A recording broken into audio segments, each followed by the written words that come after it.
अस्सलाम वालेकुम स्टूडेंट्स। इस लेक्चर में हम डिस्कस करेंगे वीक 1 के लेक्चर नोट्स की थोड़ी सी रिवीजन करेंगे और वीक 2 के जो लेक्चर नोट्स हैं उनको डिस्कस करेंगे।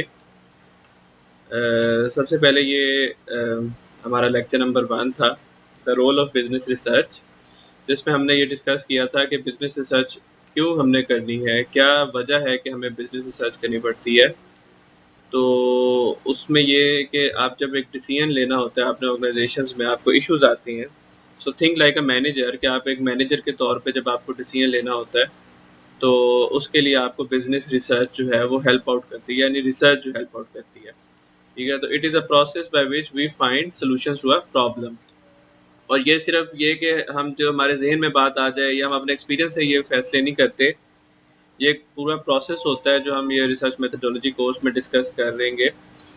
तो उसमें ये आप देखें कि जब हम बिजनेस रिसर्च करते हैं तो उसके ये एस्पेक्ट्स हैं कि ऑर्गेनाइज्ड होता है, सिस्टमेटिक होता है, इसमें डाटा यूज़ होता है, क्रिटिकली चीज़ों को देखते हैं, ऑब्जेक्टिव होता है, यानी कि बहुत हम सब्जेक्टिवली या बहुत वाइडर एंगल से नहीं देखते हैं, हम बहुत फोकस होकर देखते हैं, चीज़ों को इन्वेस्टिगेट करते हैं, उनकी इंक्वायरी करते हैं, उनके बारे में डिफरेंट पर्सपेक्टिव से देखते हैं। ठीक है, और स्पेसिफिक प्रॉब्लम के लिए डिफरेंट रिसर्च होती है, किसी एक प्रॉब्लम के लिए एक रिसर्च, किसी और प्रॉब्लम के लिए डिफरेंट रिसर्च। ये नहीं है कि एक ही रिसर्च में हम सारी की सारी प्रॉब्लम्स जो हैं वो डिस्कस कर लें। तो जब डिसीजन मेकिंग को हम रिलेट करते हैं रिसर्च के साथ, तो हमें पता होना चाहिए कि ऑर्गेनाइजेशंस में प्रॉब्लम्स कहाँ एग्जिस्ट कर रही हैं, उनको हमने किस तरीके से क्लियरली और आइडेंटिफाई करना है, उनके बारे में इंफॉर्मेशन कैसे गैदर करनी है, उसको एनालाइज कैसे करना है, और कौन कौन से फैक्टर्स हैं जो उस प्रॉब्लम के साथ एसोसिएटेड हैं। तो ये सब के सब हम रिसर्च मेथडोलॉजीज के कोर्स में फर्दर डिस्कस करते जाएंगे, और फिर उनको सॉल्व करने के लिए जो हमारा रिसर्च हमें जो एक रिजल्ट्स दे रही है, उनको हमने किस तरीके से इम्प्लीमेंट करना है। फिर लेवल ऑफ डिसीजन मेकिंग हमने डिस्कस किया था और काफ़ी डिटेल में इसकी एग्जांपल्स भी कोट हुई थी। ये देखें, लेवल ऑफ डिसीजन मेकिंग, और हर लेवल पे रिसर्च मेथड्स जो है वो हेल्प आउट करती है आपको सॉल्यूशंस प्रोवाइड करने के लिए। फिर ये बताया गया था कि इंट्यूटिव डिसीजन मेकर्स जो होते हैं, जो अपने गट फीलिंग से फैसला करते हैं, वो ज़्यादा होते हैं। उनके लिए ईजी होता है क्योंकि लेस टाइम टेकिंग होता है, और अक्सर उन्हें डिसीजन मेकिंग करनी होती है तो वो कोई मीटिंग कॉल कर लेते हैं या तो थोड़े से लोगों से पूछ लेते हैं, बहुत ज़्यादा डेप्थ में नहीं जाते, डिटेल में नहीं जाते। और जो स्टैंडर्डाइज्ड डिसीजन मेकर्स होते हैं वो फिक्स्ड मेथोडोलॉजीज को यूज़ करते हैं, जो ऑलरेडी ऑर्गेनाइजेशंस में एक तरीक़ाकार होता है, या वो जो पुराने लोगों ने जो अडॉप्ट की होती है मेथड्स, जिन्हें हम ट्राइड एंड टेस्टेड मेथड्स कहते हैं, उनको यूज़ कर लेते हैं। और फिर जो विजनरीज होते हैं, ओके, फिर हम बिजनेस में कौन कौन से कॉमनली रिसर्च एरियाज होते हैं जो बिजनेस रिसर्च में होते हैं, और ये सारे के सारे जो आपकी डिफरेंट सब फील्ड्स हैं बिजनेस स्टडीज़ की, ये उन सब से रिलेट कर रहे होते हैं। और ये जब हम गो थ्रू करते हैं अपने पूरे कोर्स में, डिफरेंट हमने कोर्सेज पढ़े होते हैं, ये उनमें से हमें पता चल जाता है कि ये सारे के सारे जो एस्पेक्ट्स हैं, ये सारे के सारे जो एरियाज हैं, ये हमारे बिजनेस से रिलेटेड हैं, और ये एज अ रिसर्च इशू या रिसर्च प्रॉब्लम भी होते हैं। तो एम्प्लॉय बिहेवियर्स जो हैं वो हमारे रिसर्च एरियाज होते हैं। उसके बाद एम्प्लॉयज़ के एटीट्यूड्स होते हैं, जिस तरह job satisfaction, loyalty, organisation commitment etcetera, और बहुत सारे एटीट्यूड्स होते हैं।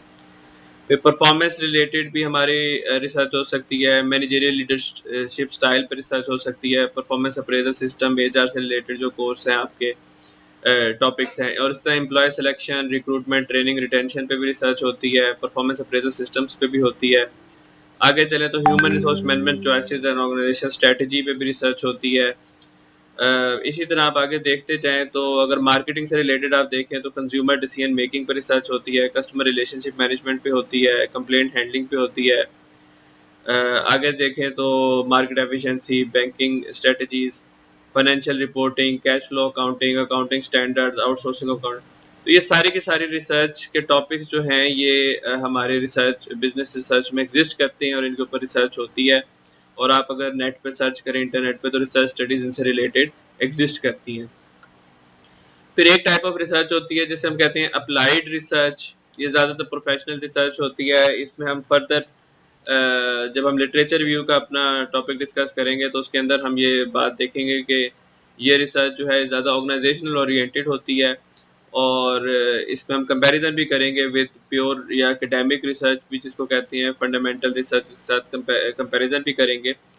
तो इस रिसर्च का जो दूसरा नाम है वो प्रोफेशनल रिसर्च भी होता है। प्रोफेशनल, मैं इसको टाइपराइटर टूल से यूज कर लूँ तो ये टाइपराइटर टूल है, तो आप इसको प्रोफेशनल रिसर्च भी कह सकते हैं, और सिमिलरली इसको आप एकेडमिक रिसर्च भी कह सकते हैं। तो ये नाम भी इसके एग्जिस्ट करते हैं, एकेडमिक रिसर्च। ठीक है, तो आप इस तरीके से आपको पता चल जाता है कि ये रिसर्च में क्या डिफरेंस है, और लिटरेचर रिव्यू के चैप्टर में इसको डिस्कस करेंगे। फिर एक बात भी है, the distinction between applied and basic research is not always clear. ऐसी भी रिसर्च हो सकती है जिनमें दोनों एस्पेक्ट्स हों, बेसिक और अप्लाइड रिसर्च के। फिर मैनेजर रिसर्चर का रिलेशनशिप हमने डिस्कस किया, और एंड पे हमने रिसर्च प्रोसेस को देखा।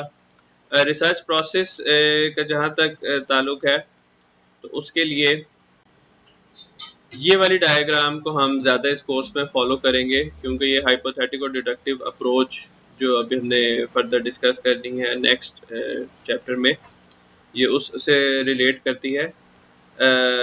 बेसिकली अगर आप देखें तो ये इसके स्टेप्स और जो हमने प्रीवियसली डिस्कस की है, जो अपने लेक्चर नंबर 1 में रिसर्च प्रोसेस की डायग्राम, ये मिलते जुलते हैं।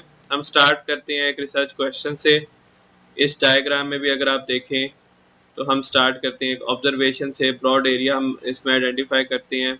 जब हम फर्दर चलते हैं तो रिसर्च प्रपोजल आपका 3rd वीक में डिस्कस होगा थॉरली।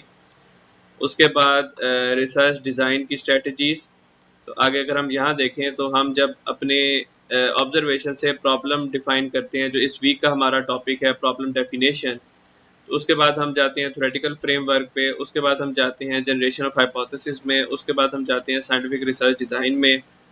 ठीक है, तो ये जो हमारा जनरेशन ऑफ हाइपोथेसिस और साइंटिफिक रिसर्च डिज़ाइन है, ये भी हमारे एक स्टेप का इसका पार्ट है। और फिर उसके बाद डाटा कलेक्शन, एनालिसिस और डिडक्शन।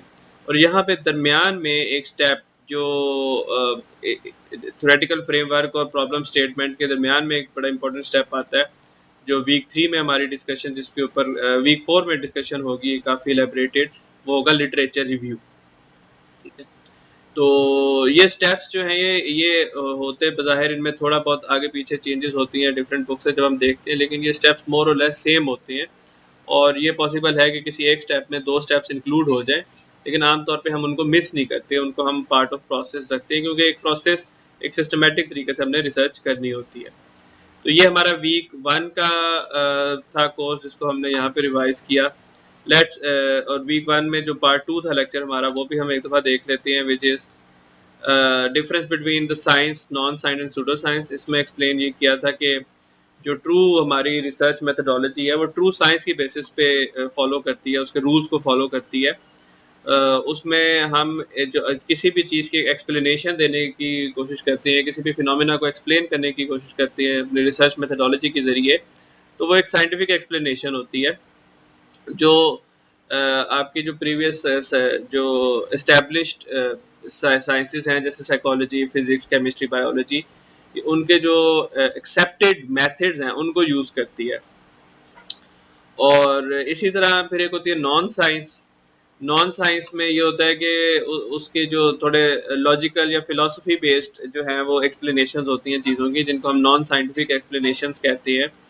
और आपको पता है कि हिस्ट्री में बहुत ज़्यादा ये नॉन साइंटिफिक एक्सप्लेनेशन जो है इनका रुझान रहा है। जिस तरह ये जो लोगों के अपने हाइपोथेसिस, अपनी फिलॉसफीज होती थी कि जी जैसे earth is the centre of universe and earth and sun rotates around the earth, ये नॉन साइंटिफिक एक्सप्लेनेशन थी। लेकिन बाद में वक्त के साथ साथ जब मेथड्स ऑफ डिस्कवरी एंड बहुत ज़्यादा सोफिस्टिकेटेड होना शुरू हुए, तो फिर ट्रू साइंस के अप्रोचेस को यूज़ करते हुए एक systematic and data based, data driven जो है वो जब डिसीजंस लिए गए साइंस के हवाले से, तो फिर बहुत सारी चीज़ें जो हैं वो हमारे सामने ज़्यादा बेहतर तरीके से हाईलाइट हुई। फिर एक सूडो साइंस भी होती है, जिसको हम फॉल्स साइंस भी कहते हैं। ये लगता बज़ाहिर ऐसे है कि ये साइंटिफिक थेरीज हैं जो हमें बताई जा रही हैं, लेकिन एक्चुअली वो नॉन साइंटिफिक होती हैं।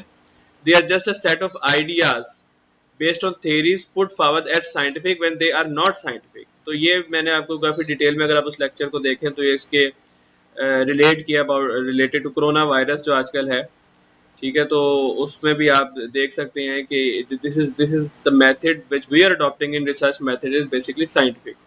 अच्छा, उसके बाद आगे अगर हम देखें तो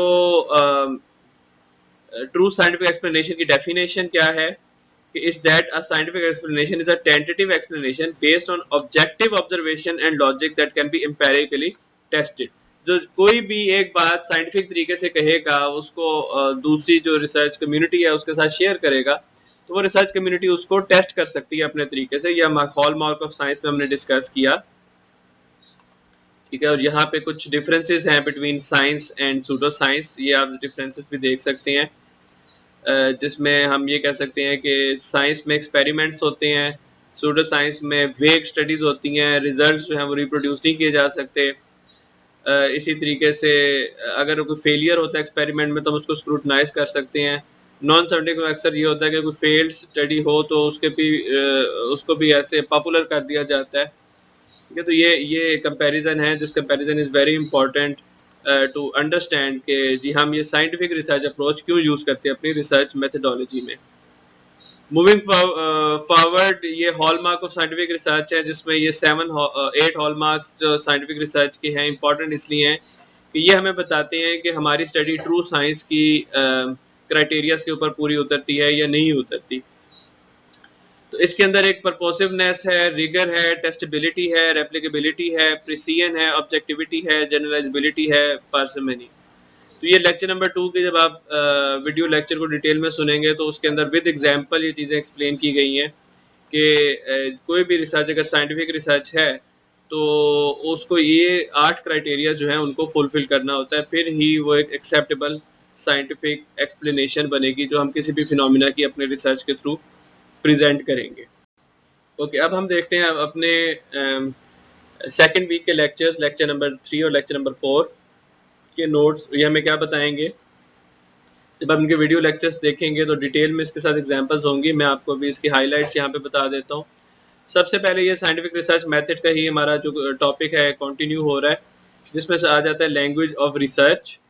कि जब हम रिसर्च करते हैं तो कुछ ऐसे टर्म्स और कुछ ऐसी कॉन्सेप्ट्स होते हैं जिनको हमें स्टार्ट में समझ लेना चाहिए, क्योंकि वो टर्मिनोलॉजीज जो हैं वो हमारे साथ साथ चलेंगी और वो बड़े वेल डिफाइंड बाउंड्रीज बना देंगी जो रिसर्च मेथडोलॉजी हम जिसको यूज़ करेंगे। तो सबसे पहले आ जाता है कॉन्सेप्ट। ये कॉन्सेप्ट क्या होता है? आपको पता है कि जब हम कोई भी एक्सप्लेनेशन किसी भी फिनोमिना के बारे में कोई एक एक्सप्लेनेशन देते हैं, किसी भी चीज़ के बारे में एक्सप्लेनेशन देते हैं, किसी इवेंट के बारे में एक एक्सप्लेनेशन देते हैं कि उसके मीनिंग्स वाजे हो जाएं, तो उसको हम कॉन्सेप्ट कहते हैं। या किसी के बिहेवियर के बारे में हम एक्सप्लेनेशन देते हैं तो हम उसको कॉन्सेप्ट कहते हैं। और आपने अक्सर ये सुना होगा कि कॉन्सेप्ट क्लियर होने चाहिए। इसका मतलब ये होता है कि आपको उस चीज़ के बारे में जो डिफरेंट आइडियाज़ और डिफरेंट जो उसकी एक्सप्लेनेशंस हैं वो क्लियर होनी चाहिए, ठीक है। तो इस तरह मैथमेटिकल कॉन्सेप्ट्स होते हैं, लाइफ के बारे में कॉन्सेप्ट्स होते हैं, डेथ के बारे में क्या कॉन्सेप्ट्स हैं, फिर हमें अपने बिलीफ से बहुत सारे कॉन्सेप्ट्स मिलते हैं। तो हमें उन फिनोमिनाज जो हम ऑब्जर्व कर रहे होते हैं, यानी वो फिनोमिनाज क्या क्या हो सकते हैं, वो इवेंट्स हो सकते हैं, वो ऑब्जेक्ट्स हो सकते हैं, वो हमारे पास कंडीशंस हो सकती हैं कोई भी, फिर सिचुएशंस हो सकती हैं डिफरेंट, फिर बिहेवियर्स हो सकते हैं। तो ये सारे वो फिनोमिनाज हैं जिनके जो मीनिंग्स या उनकी करेक्टरिस्टिक्स को हम समझें तो हमारे उसके बारे में कॉन्सेप्ट होगा। तो एग्जांपल दी गई है कि जी स्प्रेडशीट क्या होती है, उसका कॉन्सेप्ट क्या हो सकता है। रिसर्च में एक चैलेंज ये होता है कि कॉन्सेप्ट्स को इस तरीके से डेवलप किया जाए कि दूसरों को वो अच्छे तरीके से अंडरस्टैंड हो जाए, दूसरों को समझ आ जाए, क्योंकि हमने अपने रिसर्च में कुछ स्पेसिफिक पैरामीटर्स के अंदर रह के चूँकि रिसर्च करनी होती है, तो इसलिए वो कॉन्सेप्ट को इस तरीके से डेवलप किया जाए। तो एग्जांपल दी गई है कि फैमिली की टोटल इनकम क्या होती है। अब वो एक कॉन्सेप्ट ऐसा है कि जिसको आप मुख्तलिफ तरीक़ों से परसीव कर सकते हैं। किसी को पूछा जाए कि जी फैमिली की टोटल इनकम, तो हो सकता है वो सिर्फ एक इंडिविजुअल की सैलरी को उसमें कंसिडर करे। किसी से पूछा जाए कि फैमिली की टोटल इनकम, तो हो सकता है वो 1 मंथ के हवाले से ये बात सोचे, हो सकता है कोई 1 ईयर के हवाले से कोई बात सोचे, हो सकता है कोई 1 वीक के हवाले से बात सोचे। तो ये डिफरेंट इसके जो पर्सपेक्टिव हैं वो यहाँ पे समझाए गए। जी कॉन्सेप्ट को हमें शुरू में ही क्लियर होना चाहिए अपनी रिसर्च में, और बाकायदा लिटरेचर रिव्यू का जब हम टॉपिक डिस्कस करेंगे तो हमें समझ आएगी कि हम अपने जो यूज़ करते हैं कॉन्सेप्ट्स अपनी रिसर्च में, उनको हम लिटरेचर के ज़रिए किस तरीके से मोर हाईलाइट करके क्लियर करते हैं। फिर कंस्ट्रक्ट कंसेप्ट से ये आता है आइडिया कि अगर हमारे पास कोई ऐसा कॉन्सेप्ट है जो थोड़ा एब्स्ट्रैक्ट है, तो उसको हम कंस्ट्रक्ट कहेंगे। वो बेसिकली एक ऐसा कॉन्सेप्ट होगा जिसको डायरेक्टली हम एक्सप्लेन नहीं कर सकते, उसको हमें थोड़ी मेथड्स ऑफ ऑपरेशनलाइजेशन यूज करके, कुछ क्राइटेरियाज डिफाइन करके, कुछ उनको इनडायरेक्ट वे में हमें उनको एक्सप्लेन करना पड़ेगा। तो वो जो एब्स्ट्रैक्ट कॉन्सेप्ट्स हैं वो कंस्ट्रक्ट्स कहलाते हैं। तो पर्सनैलिटी एक कंस्ट्रक्ट है। हम किस तरह कहेंगे कि एक बंदा जो है वो इज मोर एक्सट्रोवर्ट, तो उसके कुछ पैरामीटर्स होंगे कि वो बहुत सोशल होगा, वो जो सोशल गैदरिंग में बहुत ज़्यादा एक्साइटेड होगा। ये इस तरह के कुछ उसके डायमेंशंस हैं जिनके ज़रिए उसको कंस्ट्रक्ट को एक्सप्लेन किया जाता है। और रिसर्चर्स ने इसके ऊपर उम्र लगा देते हैं किसी भी एक एब्स्ट्रैक्ट कॉन्सेप्ट को डिफाइन करने के लिए, उसको बेहतर तरीके से असेस करने के लिए। इंटेलिजेंस एक एब्स्ट्रैक्ट कंस्ट्रक्ट है, कंसेप्ट है, यानी कंस्ट्रक्ट है। लेकिन उसके बरक्स अगर देखा जाए तो एज जो है, एज एक एब्स्ट्रैक्ट कंस्ट्रक्ट नहीं है। एज को डायरेक्ट नंबर असाइन किया जा सकता है, वो एक ऑब्जेक्टिव कॉन्सेप्ट है। इस तरह उसने टेबल की बात की, ऑब्जेक्टिव है, आप उसकी वेट, ब्रेड्थ और हाइट के जरिए उस टेबल को डिफाइन कर सकते हैं। हाँ, हो सकता है कि कोई ऐसी भी सूरत हाल हो कि जब टेबल को हम एक एब्स्ट्रैक्ट कॉन्सेप्ट यानी एक कंस्ट्रक्ट बता दें, कि जब वो टेबल के साथ कोई इमोशनल या टेबल के साथ कोई कि उसके साथ कोई करेक्टरिस्टिक्स ऐसे असाइन हो जाए कि जो उसको एब्स्ट्रैक्ट बना दे, उसकी हिस्टोरिकल वैल्यू असाइन हो जाए, उसकी इंपॉर्टेंस असाइन हो जाए, उसकी दूसरी जो हवाले हैं जो टेबल के साथ हो सकते हैं कि भी इस टेबल के ऊपर इतनी मीटिंग्स हुई हैं, इसकी ये इंपॉर्टेंस है, तो फिर हम हो सकता है वो टेबल एक एब्स्ट्रैक्ट कंस्ट्रक्ट कॉन्सेप्ट बन जाए, यानी कंस्ट्रक्ट बन जाए। लेकिन इन जनरली कि हमें पता है कि हम इस टेबल को कैसे डिफाइन करते हैं। फिर एक ऑपरेशनल डेफिनेशन, ये कंस्ट्रक्ट से ही रिलेटेड एक टर्मिनोलॉजी है एक्सक्यूज मी, कि हमें अगर किसी भी कंस्ट्रक्ट को या कॉन्सेप्ट को मैयर करना है तो हम किस तरीके से उसको मैयर करेंगे, या हमने उसको टेस्ट करना है तो किस तरीके से उसको टेस्ट करेंगे, उसके क्या डायमेंशंस हैं जिसको हम सेट करके उसको एक नंबर असाइन कर सकते हैं, यानी उसके एम्पेरिकल स्टैंडर्ड्स किस तरीके से सेट किए जा सकते हैं। क्या वो फिजिकली हमें उसको काउंट करना है, या वो इस तरह का है कि इतना ऑब्स्ट्रैक्ट है कि उसके डिफरेंट करेक्टरिस्टिक्स जो हैं वो हमें डिफाइन करने पड़ेंगे। तो ये जब हम अपना ऑपरेशनल डेफिनेशन और मेजरमेंट का जब पोर्शन पढ़ेंगे इस कोर्स में, तो वो हम उसको बेहतर तरीके से एक्सप्लेन हो जाएगा कि जी किस तरीके से ऑपरेशनली डिफाइन किया जा सकता है किसी भी एब्स्ट्रैक्ट कंस्ट्रक्ट को। सो यू आर क्लियर कि ये अचीवमेंट मोटिवेशन का जो यहाँ पे ये टर्म लिखी हुई है, दिस इज अ कंस्ट्रक्ट और एन एब्स्ट्रैक्ट कॉन्सेप्ट। सो ये एग्जांपल्स हैं कि how level of education can be operationalised, किस तरीके से ऑपरेशनलाइज कर सकते हैं level of education. You know कि हम उसको प्राइमरी या नॉन एजुकेटेड से लेके हम उसको पीएचडी तक कुछ लेवल्स भी असाइन कर सकते हैं। जेंडर को कैसे ऑपरेशनलाइज कर सकते हैं, ज़्यादा तो यही ट्रेडिशन है कि जेंडर को मेल या फीमेल, और आजकल ये भी है कि थर्ड जेंडर को भी इंक्लूड कर लिया जाए। फिर optimism is again a construct, ठीक है, बिकॉज इट इज एब्स्ट्रैक्ट, इसको किस तरीके से ऑपरेशनलाइज किया जा सकता है। Variable is the fourth terminology which is again related to the construct। Basically variable, जो कि मैथ्स में हम बहुत ज़्यादा मैथमेटिक्स में वेरिएबल का कॉन्सेप्ट यूज करते हैं कि anything which changes number, it has no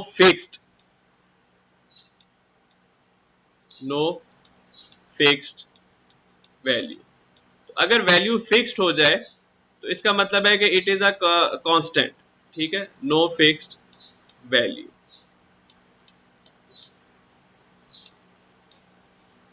तो वेरिएबल्स इसलिए हम यूज करते हैं, हम कहते हैं कि जी जो भी कंस्ट्रक्ट या जो भी कंसेप्ट जिसको हम स्टडी कर रहे हैं, उसकी चूंकि वैल्यूज चेंज हो रही हैं, तो हम देखते हैं कि जी उसकी वैल्यू क्यों चेंज हो रही है। क्या उसकी वैल्यू किसी और कंस्ट्रक्ट की वजह से या किसी और कंसेप्ट की वजह से चेंज हो रही है? क्या कुछ ऐसा है कि डिफरेंट डिफरेंट पीपल या डिफरेंट डिफरेंट एरियाज में वो डिफरेंट उसकी वैल्यूज हैं, तो वो जो चेंजिंग ऑफ वैल्यू है वो हमारे लिए इम्पोर्टेंट है टू स्टडी। इस तरह हम अगर कहें कि परफॉर्मेंस है, परफॉर्मेंस ऑर्गेनाइजेशनल परफॉर्मेंस है, वो एक वेरिएबल है। अब ऑर्गेनाइजेशनल परफॉर्मेंस चेंज हो रही है, ये हमारे लिए एक एरिया ऑफ इंटरेस्ट है। वो डिक्रीज हो रही है, ये हमारे लिए एरिया ऑफ कंसर्न है।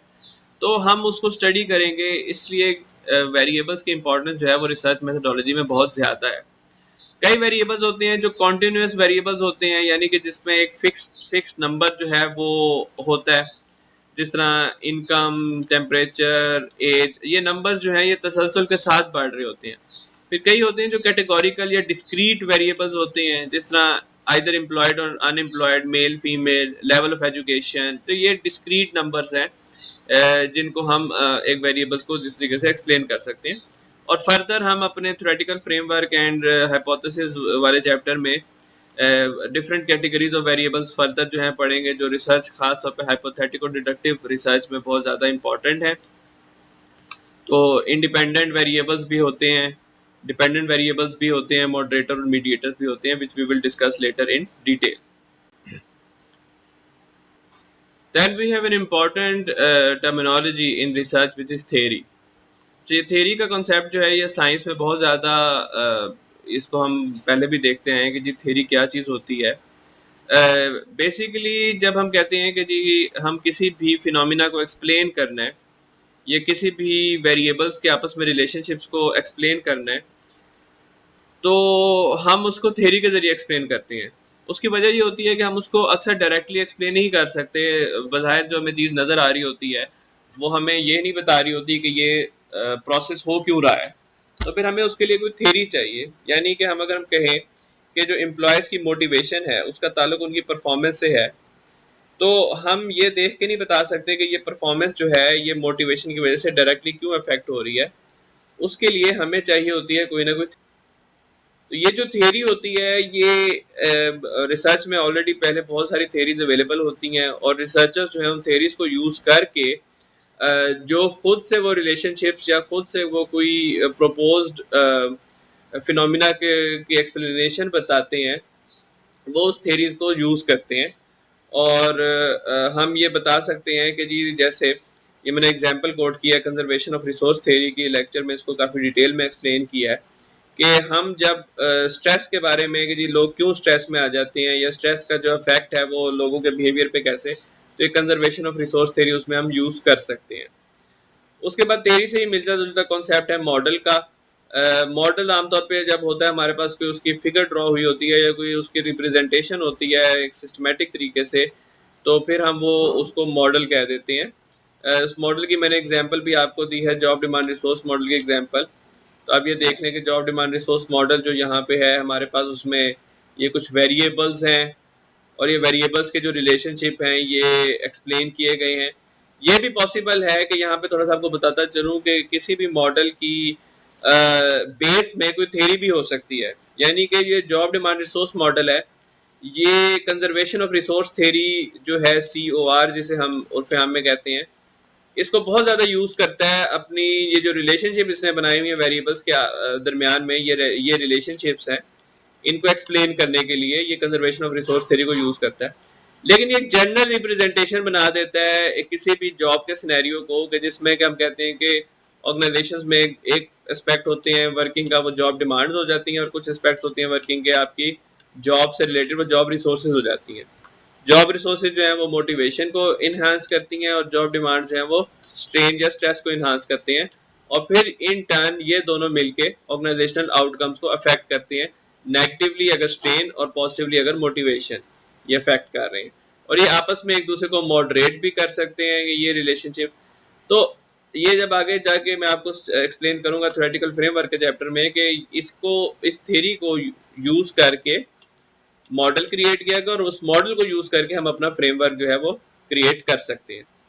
तो ये एक मॉडल है जिसे जॉब डिमांड रिसोर्स मॉडल कहते हैं, और ये जॉब डिमांड रिसोर्स मॉडल जो है ये आप यूज कर सकते हैं अपनी स्टडी में अपने फ्रेमवर्क यानी अपने वेरिएबल्स इसके अंदर इनपुट करके, और जो उनके बीच में रिलेशनशिप है वो आप इसके जरिए एक्सप्लेन कर सकते हैं।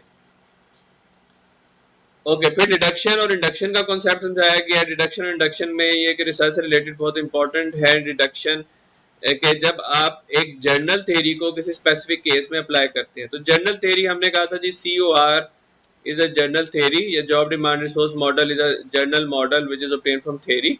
और आपके ऑर्गेनाइजेशन में एम्प्लॉयज जो हैं उनका स्ट्रेस लेवल हाई है, तो उसको आप अपनी ऑर्गेनाइजेशन के जो एम्प्लॉयज हैं उसकी स्ट्रेस को स्टडी करने के लिए आप इसको यूज कर सकते हैं। ठीक है, तो आपको ये समझ आ जाएगी कि किस वजह से आपके जो एम्प्लॉयज हैं वो हाई स्ट्रेस में इस टाइम रहते हैं, क्या वर्कलोड का इफेक्ट है। तो इस तरह यहाँ पे एक्सप्लेनेशन है, एग्जांपल है, how come increase workload affects the job engagement of the employees in a bank. तो आप इसको कंजर्वेशन ऑफ रिसोर्स थ्योरी या जॉब रिसोर्स मॉडल से स्टडी करके इसको अंडरस्टैंड कर सकते हैं। Inductive is basically other way around, कि आप किसी भी फिनोमिना को पहले ऑब्जर्व करते हैं और फिर उसको यूज करके आप जर्नल कंक्लूजन पे आ जाते हैं। तो समटाइम्स ऐसे होता है कि आपने जिसके हमने एग्जांपल, जो क्लासिक एग्जांपल है that is Newton observation of gravity, discovery of gravity. इसका ये मतलब नहीं है कि पहले ग्रेविटी एग्जिस्ट नहीं करती थी। इसका मतलब ये था कि न्यूटन ने फिनोमिना को ऑब्जर्व किया which is very specific phenomena, और उससे उसने जनरल कंक्लूजन निकाला। ठीक है, तो हम ऑर्गेनाइजेशंस में इंडक्टिव रीजनिंग को भी यूज कर सकते हैं, कि हम जब देखते हैं कि हमारे एम्प्लॉयज जो हैं वो स्ट्रेस में हैं, तो फिर हम उस इंडक्टिव रीजनिंग को यूज करके एक जनरल कंक्लूजन बनाते हैं, और फिर उस जनरल कंक्लूजन से हम डिडक्टिव रिसर्च करते हैं। यानी कि ये एक साइक्लिक प्रोसेस है कि you may start with an inductive observation general, उसको जर्नलाइज कर स्पेसिफिक से जर्नलाइज करें, और फिर जर्नलाइज करके उसके ऊपर कोई थ्योरी लगाएं, जनरल थ्योरी, और फिर उसके रिजल्ट्स जो हैं वो फाइंड आउट करें। तो ये एक डिटेल्ड एग्जांपल है कि किस तरीके से इंडक्टिव एंड डिडक्टिव अप्रोचेस जो कंबाइंड होकर रिसर्च में यूज हो सकती हैं। ठीक है, ये एक सेकंड एग्जांपल है जिसमें कंबाइनिंग इंडक्शन एंड डिडक्शन, ये आपको वीडियो लेक्चर्स में अच्छे तरीके से एक्सप्लेन किया हुआ है। इसको गो थ्रू कीजिएगा तो आपको समझ आ जाएगी कि एक साइक्लिक या आइटरेटिव प्रोसेस के तहत ये रिसर्च किस तरह हो सकती है। ओके, गोइंग फॉरवर्ड, ये hypothetical deductive method of research is a very famous method. जब हम अपनी रिसर्च कर रहे होते हैं तो ये वाला जो मेथड है इसको बहुत ज़्यादा इसलिए फेवर मिलती है कि जो आपकी साइंसेज हैं, हार्ड साइंसेज जैसे फिजिक्स, केमिस्ट्री और दूसरी साइंसेज हैं, उनके अंदर ये वाला मेथड जो है ये बहुत पॉपुलर है। अच्छा, उसके अलावा ये है कि आपकी जो नेचुरल साइंसेज हैं, उनकी जो सोशल और बिजनेस साइंसेज हैं, उसमें भी नॉलेज को गेन करने के लिए ये मेथड जो है बहुत ज़्यादा यूज़ होता है। ये एक ऑस्ट्रियन फिलोसफर है कार्ल पॉपर, उसने इसको इंट्रोड्यूस कराया। इसके 7 स्टेप्स होते हैं, ये अपनी अगर नोट्स में देखें तो ये 7 स्टेप्स जो हैं वो मैंने यहाँ पे ना सिर्फ हाईलाइट किए हैं, उनको एक्सप्लेन भी किया है वीडियो लेक्चर्स में, ये एक्सप्लेन हुए हैं और विद एग्जांपल एक्सप्लेन हुए हैं। तो आप इसको गो थ्रू करेंगे तो आपको समझ आ जाएगी कि ये हाइपोथेटिकल डिडक्टिव अप्रोच जो है ये इसके इसकी बेसिक्स क्या हैं, और जाहिर है इसके जितने भी स्टेप्स हैं वो हमारे सब्सिक्वेंट लेक्चर्स में और डिटेल में एक्सप्लेन होंगे।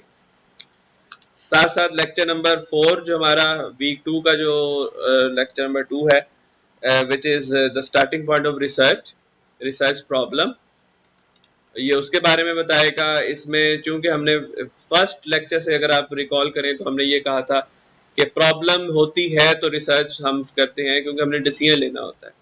ठीक है, तो प्रॉब्लम क्या है कि कोई भी हमारे एग्जिस्ट कर रहा है गैप जो हम चाहते हैं और जो हमारी डिजायर्ड आइडियल स्टेट है उसके बीच में, तो फिर वो एक प्रॉब्लम बन जाती है। ठीक है, और इन्हीं प्रॉब्लम से हम उस प्रॉब्लम को ऑब्जर्व करते हैं। ठीक है, और फिर हम उस प्रॉब्लम को ऑब्जर्व करके उसकी बेस पे फर्दर जो रिसर्च कैरी आउट करते हैं, और एंड पे हमने एक डिसीजन लेना होता है। तो ये मैनेजमेंट डिसीजन जो है, दिस इज इंपॉर्टेंट एस्पेक्ट, कि हम प्रॉब्लम से स्टार्ट होते हैं और हम एक डिसीजन लेते हैं। ऑर्गेनाइजेशनल प्रॉब्लम्स की कुछ एग्जांपल्स नोट्स में हैं, और ये वैसे प्रॉब्लम्स जितनी भी हैं ये कॉम्प्रिहेंसिव एग्जांपल्स नहीं है, बहुत सारी प्रॉब्लम्स होती हैं। लेकिन मैनेजर के लिए इन प्रॉब्लम्स को आइडेंटिफाई करना, एक अच्छे मैनेजर के इन प्रॉब्लम को आइडेंटिफाई करना इंपॉर्टेंट होता है ताकि उनको कर्टेल किया जा सके। तो क्या क्या तरीके होते हैं, क्या क्या सोर्सेज होते हैं, क्या सेकेंडरी डाटा को यूज करके प्रॉब्लम को आइडेंटिफाई करना है या प्राइमरी डाटा को यूज़ करके प्रॉब्लम को आइडेंटिफाई करना है, ये हमारे इस लेक्चर में एक्सप्लेन है। फिर प्रिलिमिनरी लिटरेचर रिव्यू की यहाँ पे एक्सप्लेनेशन है, और फिर ये स्टार्ट में लिटरेचर रिव्यू होता है। आपका जो फर्दर लिटरेचर रिव्यू है वो आप अपने प्रोजेक्ट को जब स्टार्ट करते हैं तो फिर डिटेल में करते हैं। तो लेकिन दोनों का तरीकाकार थोड़ा मिलता जुलता होता है। जो सोर्सेज हैं, तो आपके जो वीक 4 के होपफुली जो लेक्चर्स होंगे उसमें ये लिटरेचर रिव्यू को बहुत डिटेल में एक्सप्लेन किया जाएगा। ठीक है, यहाँ पे एक एग्जांपल भी दी हुई है, मैं एग्जांपल आपसे शेयर कर लेता हूँ।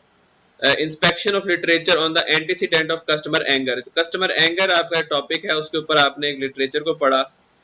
So customer anger has been found to lead to a negative word of mouth communication and switching above and beyond customer dissatisfaction। ठीक है, तो ये एक लिटरेचर है जिसके बारे में जो आपका टॉपिक है कस्टमर एंगर, उसके बारे में हमने यहाँ पे डिस्कशन की है। और चूंकि हम उसको एक सपोर्ट देना चाह रहे हैं अपनी प्रॉब्लम को, एक कि हम वाकई ये प्रॉब्लम है जो पहले भी लिटरेचर में डिस्कस हुई है, तो हमें ये प्रिलिमिनरी लिटरेचर रिव्यू करना जो है इम्पोर्टेंट होता है। Then coming to our problem statement, जब आपने एक दफ़ा प्रॉब्लम आइडेंटिफाई कर लिया, आपने उसकी प्रिलिमिनरी लिटरेचर रिव्यू कर लिया, तो फिर आप उसको एक कन्वर्ट कर देते हैं एक प्रॉपर प्रॉब्लम स्टेटमेंट में। Most of the time that problem statement consist of research objectives and research questions, and there can be a separate paragraph to write the problem in itself। तो ये problem statement की example है जो हमने literature review किया था। उससे पहले ये एक प्रॉब्लम, उसमें से हमने आइडेंटिफाई किया कि जी किस तरह पुरानी स्टडीज ने इसको डिस्कस किया, और फिर हम उसको एक प्रॉब्लम स्टेटमेंट की शक्ल में किस तरीके से लिख सकते हैं। तो if you go through this example you will be able to understand कि क्या राइटिंग स्टाइल होता है किसी भी प्रॉब्लम स्टेटमेंट को राइट अप करने का, और उसके एंड पे हम अपने रिसर्च क्वेश्चंस आमतौर पर लिख देते हैं जिनको यूज़ करके हम अपनी फर्दर स्टडी कर सकते हैं। तो ये आपके 3 रिसर्च क्वेश्चंस हैं जो अराइज हुए आपके उस प्रॉब्लम स्टेटमेंट में से, और जो अराइज हुए उससे पहले जो आपने प्रिलिमिनरी लिटरेचर रिव्यू किया था। और वो प्रिलिमिनरी लिटरेचर रिव्यू क्यों किया था? क्योंकि उससे पहले आपने ऑब्जर्वेशन के जरिए कोई प्रॉब्लम्स आइडेंटिफाई की थी। फिर क्या 3 क्वालिटीज होनी चाहिए प्रॉब्लम स्टेटमेंट की? It should be relevant, feasible, interesting. ये फर्दर लेक्चर्स में एक्सप्लेन किया गया है, इसको आप गो थ्रू करेंगे तो आपको इसके बारे में समझ आ जाएगी कि क्या 3 क्वालिटीज जो है प्रॉब्लम स्टेटमेंट को अच्छी प्रॉब्लम स्टेटमेंट बनाती हैं। रिसर्च क्वेश्चंस किस तरीके से लिखते हैं, कैसे आते हैं हम स्टडी में? क्योंकि रिसर्च क्वेश्चंस हमारे गाइडिंग क्वेश्चंस होते हैं जिनको सामने रख के हम फर्दर जो है वो रिसर्च अपने लिटरेचर रिव्यू करते हैं डिटेल्ड, और फिर हम अपने हाइपोथेसिस जनरेट करते हैं अगर हम हाइपोथेटिक और डिडक्टिव अप्रोच यूज़ कर रहे हैं। अदरवाइज अगर हम उससे डिफरेंट अप्रोच जैसे क्वालिटेटिव रिसर्च अप्रोच यूज़ कर रहे हैं, तो देयर इज़ अ पॉसिबिलिटी कि हम इस रिसर्च क्वेश्चंस को सामने रख के सेकेंडरी डाटे को या फिर प्राइमरी डाटा जो सब्जेक्टिव डाटा है उसको हम एनालाइज करके हम उन रिसर्च क्वेश्चंस को सॉर्ट आउट करने या उनके आंसर्स ढूंढने की कोशिश करें। This is some examples of well defined research questions जो तरीकाकार लिटरेचर में है। ये एग्जांपल्स जो हैं ये आपको गाइड करेंगी कि आप अपनी रिसर्च में रिसर्च क्वेश्चंस जो है वो किस तरीके से राइट अप कर सकते हैं। फिर कुछ टाइप्स है रिसर्च क्वेश्चंस के, which is actually types of research in itself. अगर ये एक्सप्लोरेटरी रिसर्च क्वेश्चन है, इसका मतलब है we are doing an exploratory research, type of research जिसके बारे में हम पहले ज़्यादा नहीं जानते और हम एक्सप्लोर करना चाह रहे हैं।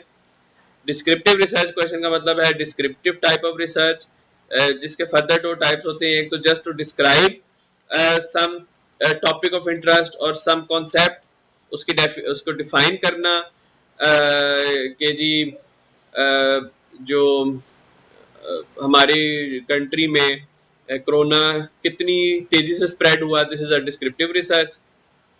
उसमें कोई नंबर्स आएंगे, आप कुछ ग्राफ्स ड्रॉ कर लेंगे, कुछ उसमें आप बार चार्ट या पाई चार्ट के जरिए रिप्रेजेंट कर देंगे कितने % लोग जो हैं वो कौन सा मोबाइल यूज करना चाहते हैं। ये डिस्क्रिप्टिव रिसर्च है। इसके बाद इसमें हम ज़्यादा जो है वो डिस्क्राइब करते हैं चीज़ों को, हम उनको एक्सप्लोर नहीं करते कि भाई वो क्यों रिसर्च यूज़ कर रहे हैं, उसकी एक्सप्लेनेशन या उसके यूज़ करने से उनकी लर्निंग पे क्या इफेक्ट हो रहा है या वो उसकी सेटिस्फेक्शन पे क्या इफेक्ट हो रहा है। अगर इस तरह हम डिस्क्राइब करें चीज़ों को तो फिर वो क्रॉस सेक्शनल रिसर्च बन जाती है, कोरिलेशनल रिसर्च बन जाती है, जिसमें हम एसोसिएशंस करते हैं रिसर्च बिटवीन वेरिएबल्स।